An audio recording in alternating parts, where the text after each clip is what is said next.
In the heart of the vibrant village of Akalibu, nestled between the lush hills and flowing rivers, there lived a woman whose beauty was unlike any other. Her name was Zola. People in the village whispered stories about her, for she was said to possess a beauty so striking that men would forget their own names when they saw her. Zola's skin was smooth and golden, like polished ivory, radiating warmth even in the cool mornings. Her eyes sparkled like the stars in a cloudless night, and when she smiled, the whole world seemed to pause in awe. It wasn't just her physical appearance that captivated everyone, it was the way she carried herself. There was a grace in her every movement, a quiet confidence that made men's hearts race and women's eyes envy her. Whenever Zola walked through the bustling market, time seemed to slow down. The traders, busy with their goods, would freeze, forgetting their prices. Men would stop mid-step, their gazes locked on her, completely captivated by her presence. Even the birds in the trees paused in their songs, watching her with a kind of reverence. Zola was not just a woman, she was a force of nature that left everyone in awe. Despite her beauty, there was an air of mystery about Zola. She was always surrounded by whispers and murmurs. The older women in the village, who had seen their fair share of men and women alike, would often say with a sigh, "This kind of beauty is dangerous." But Zola's beauty was not her only gift. She was also known for her wisdom and intelligence. She had grown up in the village surrounded by stories of elders and wise women, and she had learned from them all. Zola understood the power of her beauty, but she also understood its dangers. Her beauty had a way of making people forget themselves, and she feared that it could lead to something darker, something that could never be undone. From an early age, Zola had learned the importance of restraint. She was kind but distant, charming but always maintaining a certain distance. Zola understood the weight of being desired by so many, but she also knew the strength required to say no. No touch before marriage, she often said, with a quiet yet firm resolve. Many men tried to court Zola, but she was always clear with him, there would be no intimacy before marriage. Men who heard this were struck by her dignity and self-respect, and they admired her even more. They whispered amongst themselves about her virtue, some even calling her a goddess of purity. But Zola knew the truth. Her insistence on keeping her distance was not merely a matter of virtue, it was a matter of survival. Zola harbored a secret that had been passed down through generations of women in her family. A secret she had never shared with anyone. She knew that if any man ever touched her, if any man ever saw what was hidden between her thighs, he would never be the same again. The curse that ran in her bloodline would claim him, leaving him forever changed in ways no one could understand. For years, Zola had lived with this secret. She smiled and laughed with the men who admired her from afar, but she never let them get too close. And so, her life went on, quiet, serene, and untouched. But life, as always, had its way of testing us. And fate had something else in store for Zola. Though Zola's beauty and grace had captivated the village of Akalibu, it was her wisdom and quiet dignity that truly set her apart. Her life was simple but carefully constructed, built around a set of rules that she never broke. The most important of them all was her rule, no touch before marriage. This wasn't merely a matter of virtue, it was a shield. A protective barrier she had placed around herself to guard against a hidden curse. As beautiful as she was, Zola often found herself walking a tightrope, balancing the expectations and desires of the village with the secret she had carried all her life. There were nights when the weight of it all grew heavy, nights when she would lie awake in bed, staring up at the ceiling, wondering when someone would come along who could break through her carefully constructed walls. She was beautiful, yes, but she was also lonely. There were moments when the quiet ache of solitude gnawed at her heart, especially when she watched the young couples in the village, walking hand in hand, laughing as they shared stories by the fire. Zola knew that she could never share her secret with anyone, not even the man who might one day win her heart. The curse was not something that could be explained, not something that could be understood by ordinary people. It was a mystery wrapped in shadows, a thread that had been woven through her family's history for generations. And so, she kept it hidden, she kept her heart at arm's length. smiling at the men who admired her, laughing at their jokes, but never allowing him too close. For most, it was enough. The village had learned to respect her boundaries, and they admired her for it. Zola was the epitome of grace, of self-control, of virtue. She had become a living legend in Akalibu, spoken of in reverent tones by the elders, admired by the young men, and envied by the women. But there was one man who would not be deterred. His name was Kofi, and from the moment he laid eyes on Zola, he knew she was the one. He had heard the whispers about her beauty, of course. Who hadn't? But it wasn't her beauty that had captured his heart, it was something deeper.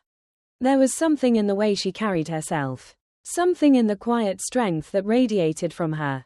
Kofi had watched her for weeks, seen how she treated everyone with kindness, how she always spoke with wisdom beyond her years. He had never met a woman like her, and when he finally approached her by the river one day, his heart had nearly stopped beating. Zola had been gathering water, her hair falling in soft waves around her shoulders. She had smiled at him, that same warm, radiant smile that made him feel like he could do anything. And in that moment, something inside Kofi snapped into place. He knew, without a doubt, that Zola was the woman he was meant to marry. Over the next few weeks, Kofi did everything he could to win her over. He bought her gifts, hand-woven fabrics from faraway lands, baskets of sweet fruit, and exotic spices. He brought her honey from the highest hills and rare herbs from the deepest parts of the forest. He sang her praises to the villagers, always speaking of her beauty and her wisdom. He spent hours talking to her by the river, telling her of his dreams and hopes for the future. Zola, at first, had been hesitant. She had heard the stories about Kofi, his reputation for kindness and generosity, but she also knew the temptation that came with being adored by a man like him. She had to be careful. She had to stay distant, even though her heart began to flutter every time Kofi smiled at her, every time he spoke her name with such affection. But Kofi was persistent. He respected her wishes, never pushing her boundaries. He never once tried to touch her, despite the way he longed to.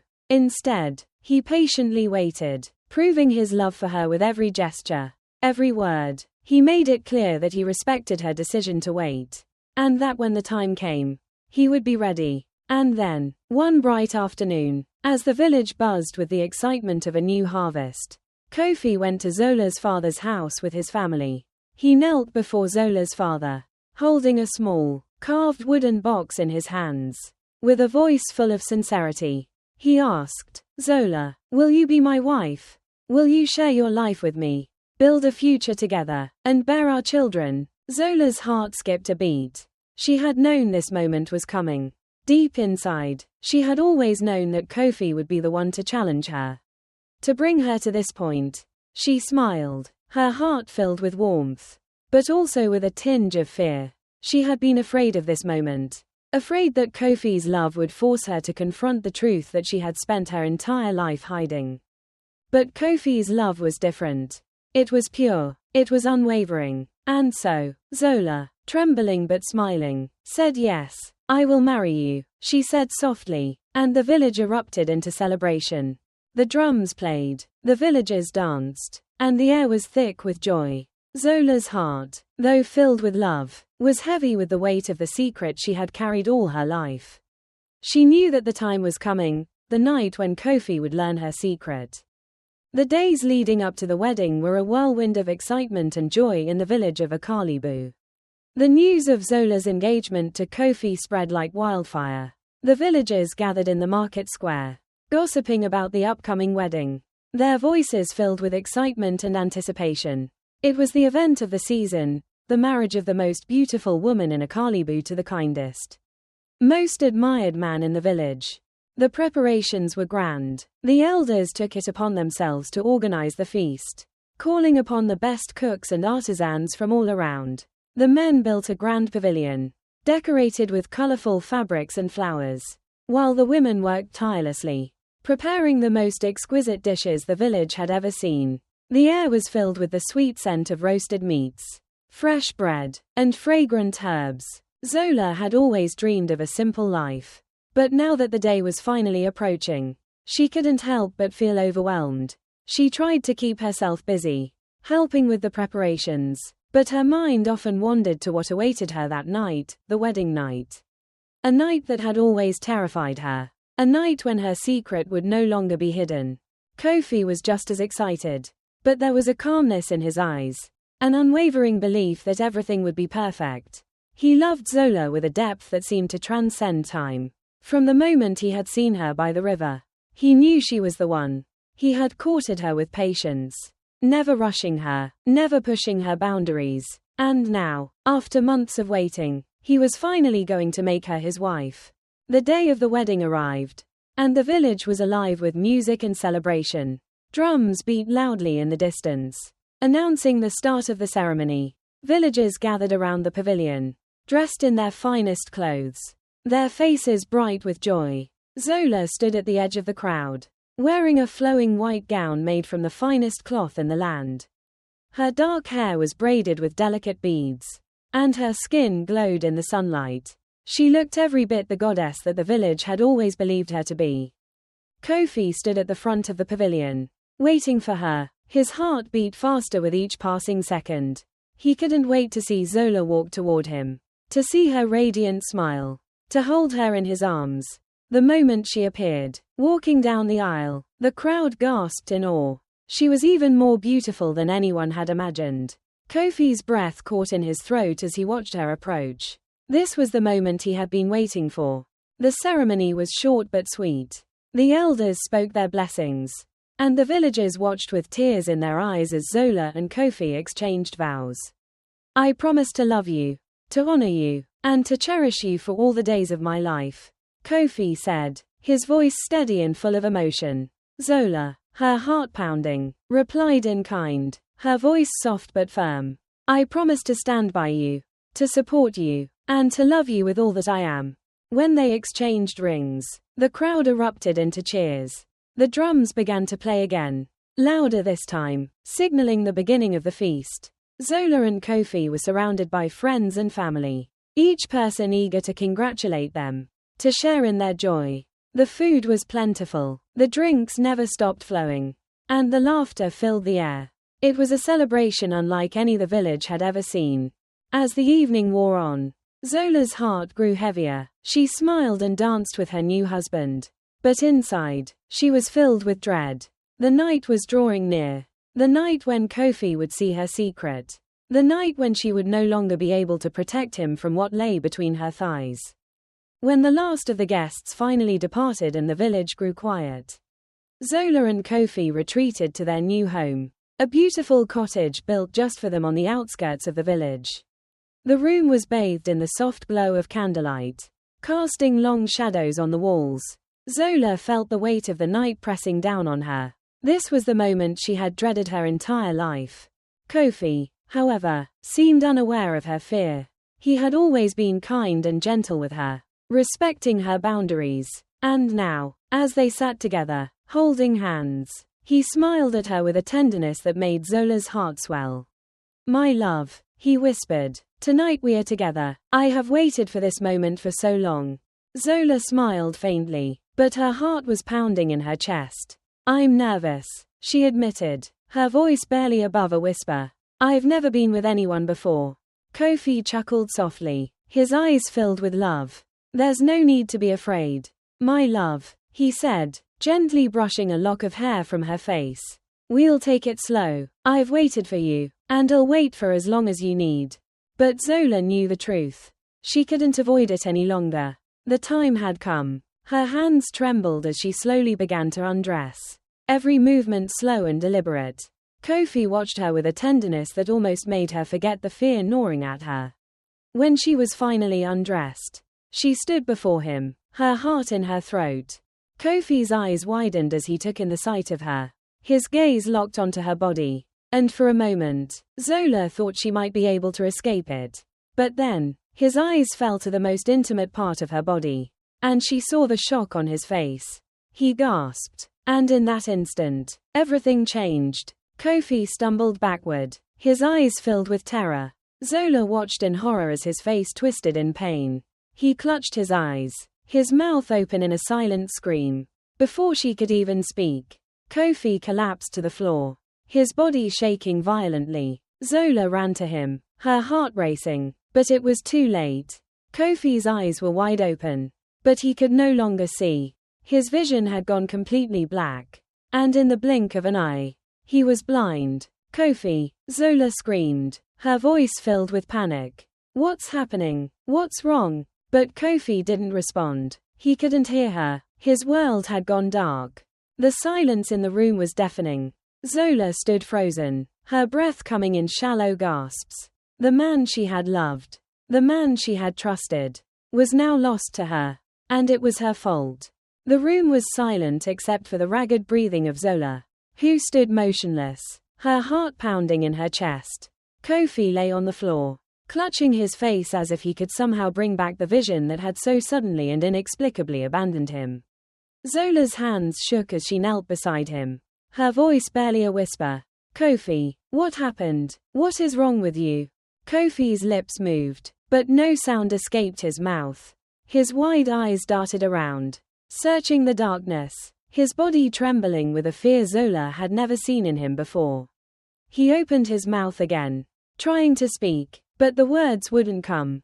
Desperation filled his expression as he pointed frantically at his eyes, then at his ears, as though trying to communicate the horror of his sudden affliction. Zola's breath caught in her throat. She had known this moment would come, but she had never imagined it would happen like this. So violently, so suddenly. She had always feared the curse. But now, standing over Kofi, it was no longer a fear, it was a reality she could not escape. Tears began to well in Zola's eyes as she gently touched Kofi's trembling hand. Kofi, I never wanted this.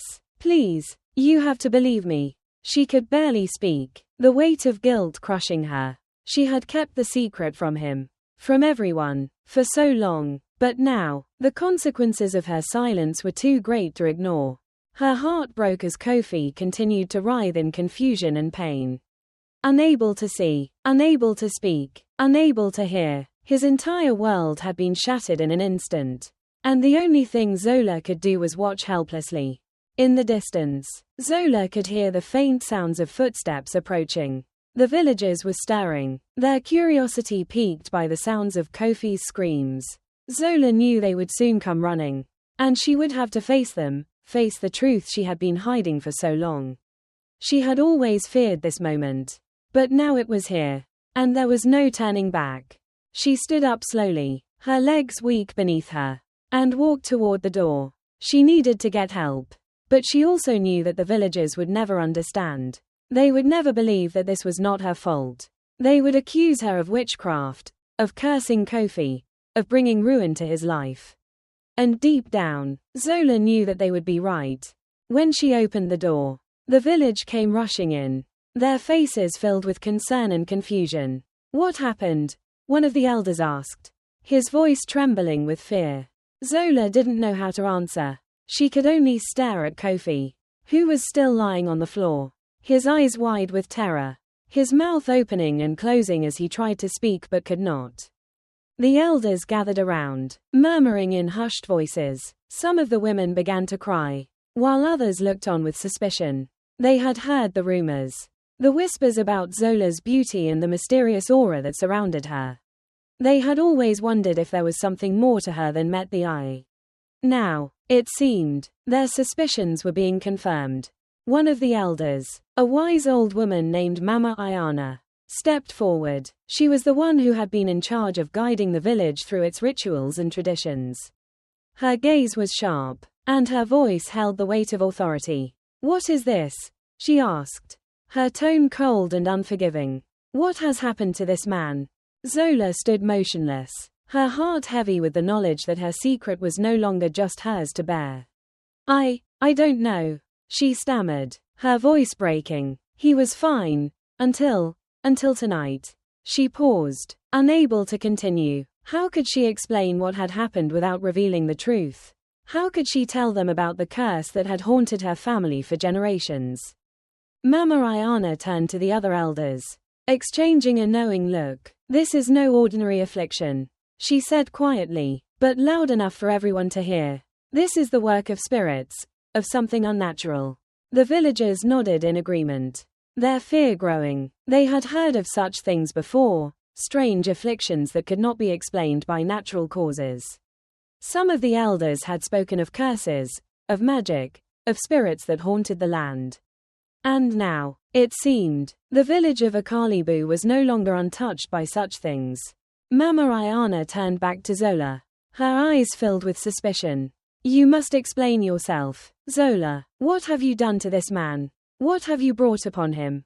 Zola swallowed hard, her throat dry. She could feel the eyes of the entire village on her, judging her, accusing her, even though they didn't know the whole story. The weight of their gaze was unbearable. She had always tried to live a good life, to follow the rules, to protect herself and those she loved. But now, everything she had worked for, everything she had built, was unraveling before her eyes.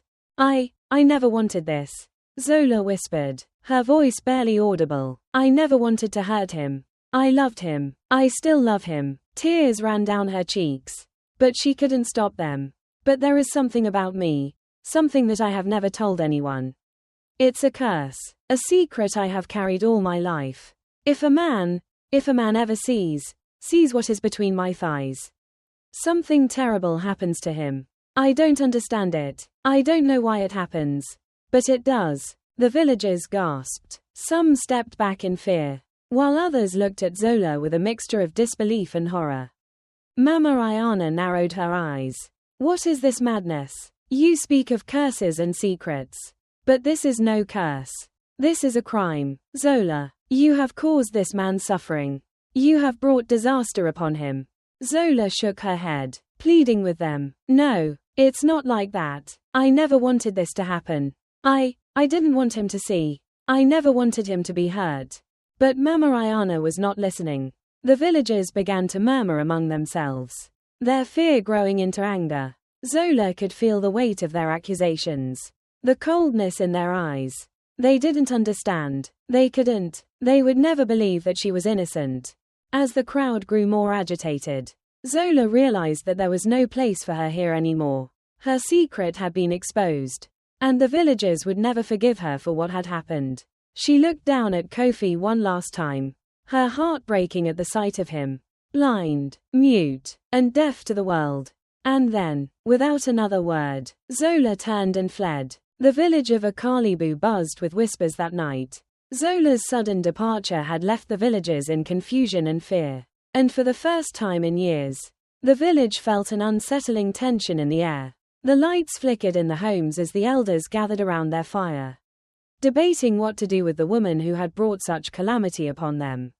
Meanwhile, Kofi's family, still gathered in the home, tended to him, unable to offer any explanation for his mysterious condition. His blindness, muteness, and deafness were inexplicable, as if the world itself had turned against him. Zola ran through the dark, the path before her blurring with tears. She didn't know where she was going, nor did she care. She just needed to escape, to flee from the village that had once been her home, now turned against her. Every step felt like a weight in her chest, each breath ragged and broken. The cool night air didn't soothe her as it had once done, but only seemed to echo with the screams of the villagers and the empty silence that filled her heart. The world was cruel, she thought. All she had ever wanted was to live a peaceful life. But the curse, passed down through her family, had torn everything apart. She had tried so hard to keep it hidden, to shield those she loved from its curse. But in the end, fate had been inevitable. And now, Kofi was suffering for it. She had loved him. She had wanted to marry him, to build a life with him. But her secret had betrayed her, and she could no longer stay in Akalibu. She had to leave, to protect him, and to protect herself from a world that would never understand. Zola walked for hours, her feet aching and her mind numb. She barely noticed the trees around her, the dark shadows of the night, or the occasional rustling in the bushes. Her only thought was to keep moving, to escape the memory of Kofi's blind face, his mute cries, the villagers' accusing stares. Eventually, Zola found herself in an unfamiliar part of the forest. The air was thick with the smell of earth and dampness. and the ground beneath her feet grew soft and uneven. She stumbled, her exhaustion catching up with her, and she collapsed by the side of a small stream. Her body shook as she tried to steady her breath, but the fear inside her kept her from resting. She was not safe yet. She looked up through the branches of the trees, where the faint light of the moon filtered through, casting long shadows on the ground. And then, as if by some unseen force, she heard a rustle in the bushes. Zola's heart leapt into her throat. She rose quickly to her feet, unsure whether to flee or face whatever was coming her way. From the shadows stepped a woman, old but strong in her posture, wearing a tattered robe. The woman's eyes were sharp, filled with an uncanny knowing, as if she had been expecting Zola. "You seem lost, child," the woman said softly, her voice carrying the weight of time. Zola froze, unsure of whether to speak or run. She had been running for so long. She no longer knew how to stop. But the woman's calm demeanor made Zola hesitate. There was something about her, something ancient in the way she stood. Something wise and mysterious. "I am lost," Zola admitted, her voice barely a whisper. "I've lost everything." The old woman nodded, her eyes softening. "I know, child. You carry a heavy burden, don't you?" Zola's throat tightened, and she nodded slowly. "I never wanted any of this. I didn't want to hurt him. I didn't want to hurt anyone." The old woman stepped closer, her gnarled hand reaching out to touch Zola's shoulder. "The curse was never yours to bear alone, child. It is a burden passed down through your bloodline. And now, you must face it." Zola's heart raced. "What do you mean? What curse?" The old woman's eyes flickered with something akin to sorrow, as if she had seen this story unfold many times before. "The curse that your stepmother placed upon you. The one that you carry in your blood. The curse of a secret that no man can ever know, or he will suffer." Zola gasped, her eyes widening in shock. "How do you know that? How do you know about the curse?"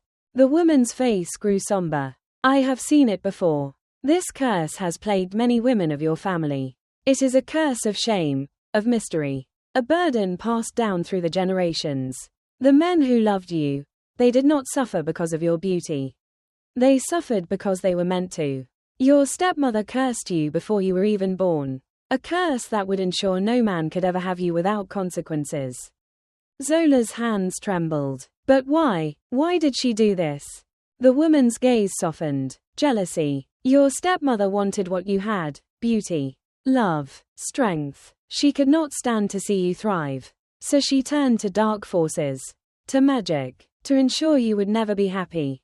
Zola's tears fell freely now, the weight of the truth crashing down on her. She had always known something was wrong, but she had never understood how deep it ran. She had never realized the curse was not just part of her, but part of a cruel history she could never escape.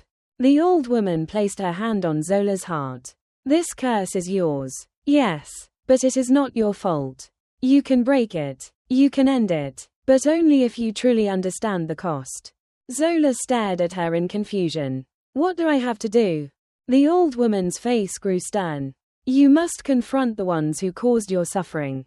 Your stepmother must answer for her actions. You must reveal the truth to the villagers, to those who have accused you. Only then will the curse be broken. But be warned, child, some truths are harder to face than others." Zola nodded, though her heart quivered with uncertainty. Could she return to Akalibu? Could she face the people who had turned on her? The people who had abandoned her when she needed them most? Before she could say anything more, the old woman stepped back into the shadows, her form blending with the night. "The path ahead is yours to walk. But remember, sometimes, the truth is the only thing that will set you free." Zola stood alone in the forest, the weight of the old woman's words pressing on her heart. She knew what she had to do, but she also knew that it would not be easy. Her journey was far from over. The curse was still with her, and the road ahead would be long and filled with trials. But for the first time in a long time, Zola felt a spark of hope. Maybe, just maybe, she could break free from the chains that bound her.